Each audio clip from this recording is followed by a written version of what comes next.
ही bad debt minus कर सकते हैं, टैक्स वाले उतना ही बैड डेट माइनस कर सकते हैं।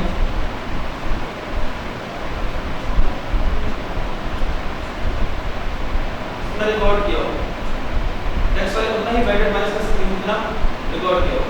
अच्छा उतना ही किसी का रिकॉर्ड किया, अभी मैं क्या कर रहा हूँ, किसने एंट्री की हो बैड डेट की, किसने एंट्री की, अकाउंटिंग वालों ने जितनी की एंट्री की हुई है उतना ही टैक्स वाले माइनस कर सकते हैं। समझ लीजिए ठीक है। चार शर्तें क्या हैं, पहले शर्त प्रीवियस इनकम ऐड किया, रिजर्व नोट्स के लिए पैसे लेकर बाकी वापस नहीं आएगा, अकाउंटिंग वालों ने एंट्री कर दी हो और टैक्स वाले उतना ही माइनस कर सकते जितनी अकाउंटिंग वालों ने रिकॉर्ड किया होगा।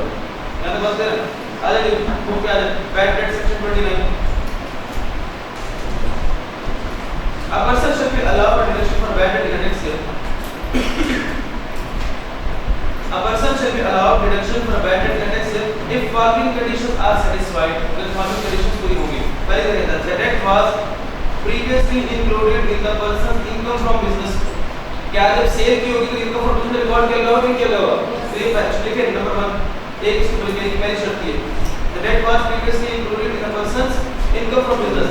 The debt was for a money lent by a financial institution bank financial bank for a money lent by a financial institution in deriving income from business. इसका लिखिए example 3, लिखिए example 3, बताओ example 3 क्या इसका refer example 3 कभी छोड़ दो point भी पढ़े the debt और part of debt यानी whole debt या partly debt is written off in the accounts of the person in the next year. Accounts of the person का मतलब क्या है, अकाउंटिंग वालों ने पैटर्न कैंट्री कर दी। कौन सा शर्त है, थर्ड शर्त नंबर 3 इसको बोलेंगे 3 अकाउंटिंग वालों ने पैटर्न कैंट्री कर दी। पॉइंट सी पढ़े there are reasonable grounds for believing that the debt is irrecoverable. ये कौन सी शर्त है, सेकंड। कितनी शर्तें होगी, 3 चौथी तो लिखी है। पॉइंट नंबर 2 पढ़े, नीचे पॉइंट 2 पढ़े that the bad debt deduction for a tax year shall not exceed the debt written off in the accounts of the person.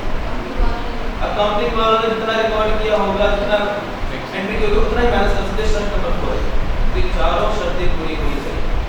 ये थ्योरेटिकली आ चुके हैं, थ्योरेटिकली एक को इररिकवरेबल रेंट बैड रेंट था income from property में वो आ चुका है, एक इनकम फ्रॉम बिजनेस में बैड डेट आ चुका है theoretical. Income bad debt minus कर सकते हैं। चार शर्तें अपनी वर्डिंग में किसी सीक्वेंस में लिख देना, पूरे नोट में क्या चार शर्तें आती हैं। अब जरा देखिए आपके सामने एक पेपर बना हुआ है, एग्जांपल 1 एग्जांपल 2 एग्जांपल 3 आपके नोट्स में बनाओ। नहीं समझ आ रहा, पढ़े एग्जांपल 1 नीचे छुपा दे, जो कंक्लूजन लिखा है उसका आते हैं। चलिए metro cash and carry, metro cash and carry कौन सी होती है, जो बेसिकली इस तरह cash and carry general store से इस तरह metro cash and carry sold goods from customer for ₹10 on credit. Entry बोले later on the debt was proved to be bad. Entry बोले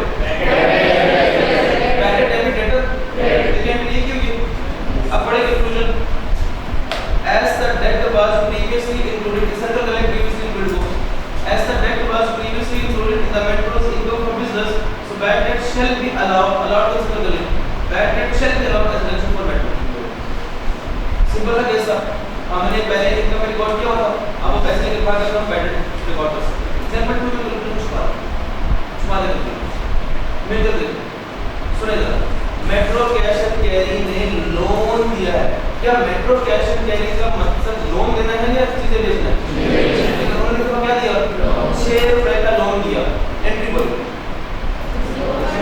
loan receivable debit cash credit, loan receivable debit क्या इस entry से पता चल रहा है कि इनकम ऐड किया, लोन रिसीवेबल इनकम होता है ऐसे करें तो loan receivable debit cash credit later on employee अपने एम्प्लॉय को दिया लोन उसका एम्प्लॉय को लोन लेके खा दिया। अब एंट्री क्या करेंगे, बैड डेट हो गया ना, बैड डेबिट लोन रिसीवेबल क्या माइनस कर दिया जाएगा, कौन सी शर्त पूरी नहीं हो रही, प्रीवियसली इनकम में ऐड पढ़े conclusion as the debt is not previously included in metro's income from business so the bad debt shall not be allowed, not considered bad debt shall not be allowed as deduction from metro। अगर सुने ये कौन minus हो सकता है, अगर इसका काम क्या होता है लोन देना, और लोन देना काम किसका होता है, बैंक का। आप ऊपर इसके मैंने एग्जांपल भी रेफर किया, एग्जांपल भी पढ़ो। MCB bank actually provided loan to one of its customer for ₹6 and later on the debt was proved to be bad. जब लोन दिया loan receivable debit cash credit, फिर जब देखना था कि बाद में bad debit loan receivable credit, income add नहीं किया, लेकिन देखिए लोन देने वाला कौन था? फाइनेंशियल इंस्टीट्यूशन था, अब उसको अलाउड है तो फिर पड़े although the debt is not previously included in income from business, बेशक इंक्लूड नहीं किया but still allowed as deduction, इसका मतलब है still allowed as deduction को, क्यों? Because the loan provider is a financial institution. अब ऊपर देखिए जहाँ पे पॉइंट 2 में मैंने एग्जांपल 3 रेफर किया है, वो पढ़ें for a money lent by a financial institution in deriving income from business. हर बंदे के लिए शर्त है कि बैड डेट तब ही माइनस होगा जब इनकम फ्रॉम बिजनेस में ऐड किया होगा। एक बंदे के लिए कहा गया कि अगर इनकम फ्रॉम बिजनेस में ऐड नहीं किया तब भी माइनस कर सकते हैं, वो बता कौन है? Financial institution. ये उसको मिला था सर, अगर जो बैंक से लोन लिया उसमें जो मॉर्गेज प्रॉपर्टी पड़ी है उसमें वो उससे रिकवरी होगी, उसके बाद जो बचेगा वो सिर्फ फिर अगर रिकवरी पूरी होगी मोस्टली सिक्योरिटी ऑफिसर पढ़ते हो ना ज़्यादा बात होती है कोई होती है हो जाए फिर ठीक है इतना पैसे पूरा होगी, लेकिन वो तो अकाउंटिंग का कांसेप्ट है, टैक्स का डेप्थ नहीं है, टैक्स जस्ट एक्सपेंस की बात कर कोई मॉर्गेज सिक्योरिटी की बात नहीं कर रहा है। ऊपर मिला के बात क्या नहीं बच्चों, बैड डेट एक्सपेंस माइनस करने की शर्त है कि नहीं है? नंबर 1 नंबर 2 रीजनल काउंसिल को लिखो, नंबर 3 अकाउंटिंग रिलेटेड की नंबर 4 किसके लिए शर्त नंबर नहीं है? बैंक के लिए, बैंक के लिए बाकी सब के शर्तें हैं। चलो व्हाट भी पढ़ी क्या बैड डेट रिकवरी का नाम सुना आपने? क्या है बैड डेट रिकवरी?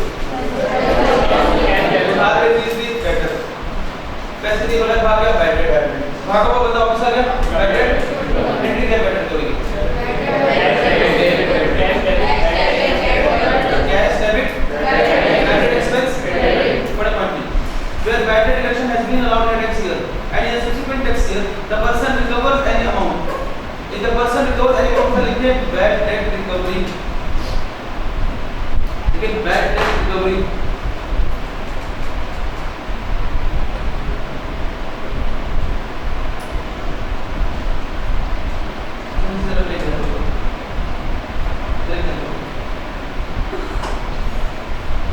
अकाउंटिंग वाला बैड डेट होगा होगा हम उस क्या कर देंगे, उन्होंने प्रॉफिट तक आते थे क्या किया होगा लेस क्या कर देंगे, टैक्स वाले बैड क्या करेंगे बड़े एग्जांपल बात है। अगर इन्वेस्टर ने disclose accounting profit of 6 lakh और टैक्स से 2011 प्रॉफिट को टैक्स आ गया, this is arrived by deducting bad debt of 2 lakh, देखिए अकाउंटिंग वाला बैड डेट 2 लाख का लिखिए अकाउंटिंग बैड डेट, इस 6 लाख तक आता है तो इस 2 लाख को क्या किया होगा हम क्या करेंगे ऐड कर देंगे।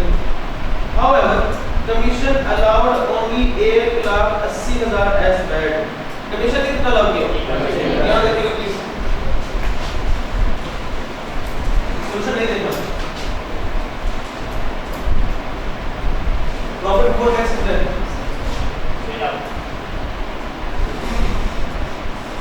एक चीज इसमें हमने ऐड बैक करनी हो क्या? अकाउंटिंग वाला का बैड डेट कितना? ऐड किया हमने, दूसरा तो पता है ये दोनों ऐड किया हमने, अकाउंट वाला माइनस करो, टैक्स वाला खर्चा क्या होता है? इतना टैक्स वाला अलाउ किया बैलेंस करना, अब बताएं प्रॉफिट कितना है?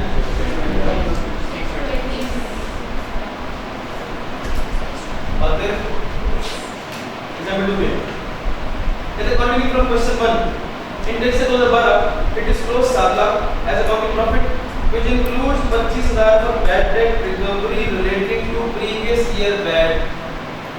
उसने कहा कितना रिकवर हो चुका है? 25,000 बैड डेट हुआ कितना था? ये रिकवरी जो है टैक्स वालों की बैड डेट रिकवरी है, अकाउंटिंग वालों की बैड डेट रिकवरी है, अकाउंटिंग बैड डेट रिकवरी।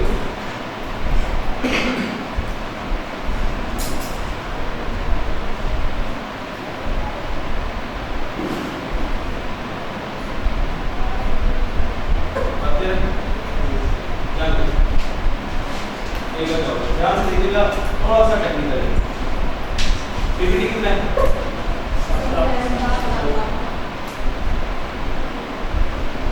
इसमें से हम क्या चीज ऐड बैक कर देंगे?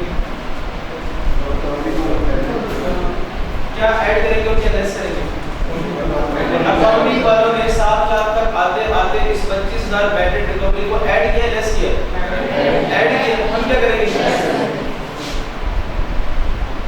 माइनस कर देंगे अकाउंटिंग वालों की कितनी हम अपना कैलकुलेट करेंगे और अपने रिकवरी क्या करेंगे ऐड करेंगे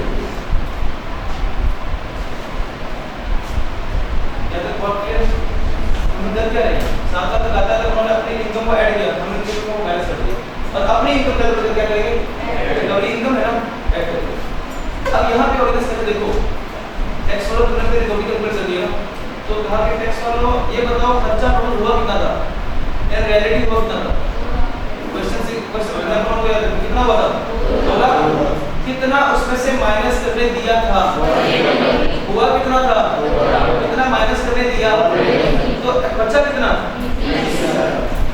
20,000 तो कह सकता हूँ कि एक्चुअली मेरा बैड डेट का मुझे लॉस हुआ कितना देखो 1,80,000 मुझे माइनस करके दे दिया ना 1,80,000 से मेरी इनकम कम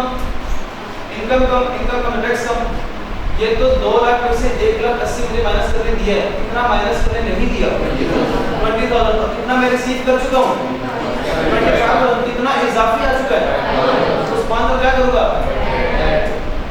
बात समझिए क्या देखिए इस करना क्या वर्किंग मन लिखें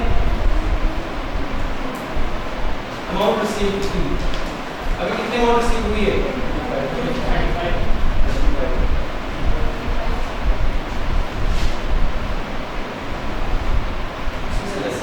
अमाउंट कैलकुलेट कैसे करेंगे हम कहेंगे actual amount of bad debt कितना था क्लियर कॉलम नीचे एक्चुअल बैड डेट था 2 लाख इसमें से माइनस करेंगे अलाउड वाला अलाउड कितना था तो बचा कितना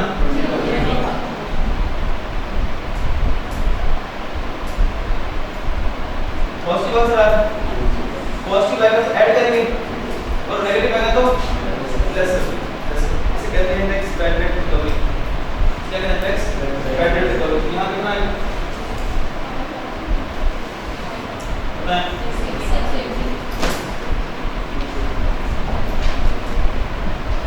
बात सही सोच ले बहुत सही बात है समझ आ गई छोटी बात है एग्जांपल के लिए समझो सुबह अब पढ़ें प्रॉफिट कितना होता है 7 लाख अकाउंटिंग प्रॉफिट था which includes 13,000 for bad debt recovery अब अमाउंट रिसीव कितनी है 13,000 अमाउंट रिसीव है अब कैलकुलेट करें रिकवरी कितनी है अब यहाँ कितना लिखा होगा 13,000 ये इतना ही है आंसर नेगेटिव क्या है 7,000 ये 7,000 स्टिल मुझे रिकवरी है स्टिल मेरा बैड डेट ही है स्टिल मेरा बैड डेट है 7,000 क्या करूं माइनस चल मैं समझ गया नहीं समझ आया बात ये क्वार्टर नंबर में आता है बहुत फ्रेंडली में बस पीपीटी कितना है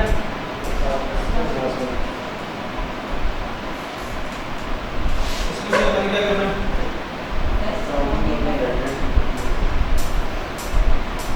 कितना accounting bad debt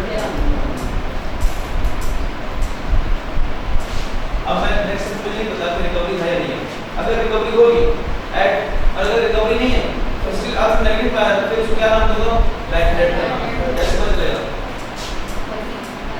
working one से अमाउंट रिसीव पर कितनी है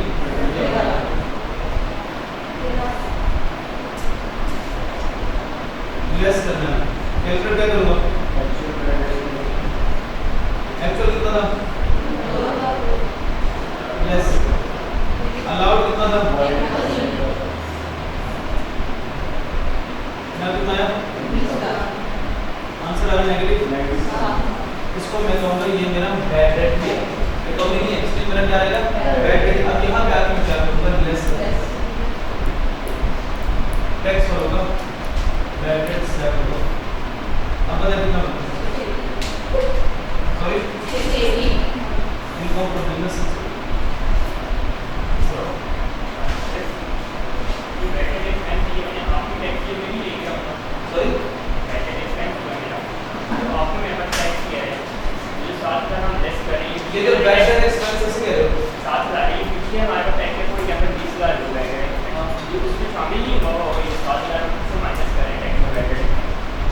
में शामिल होगा? पिछला भी टैक्स किया है मेरे पास।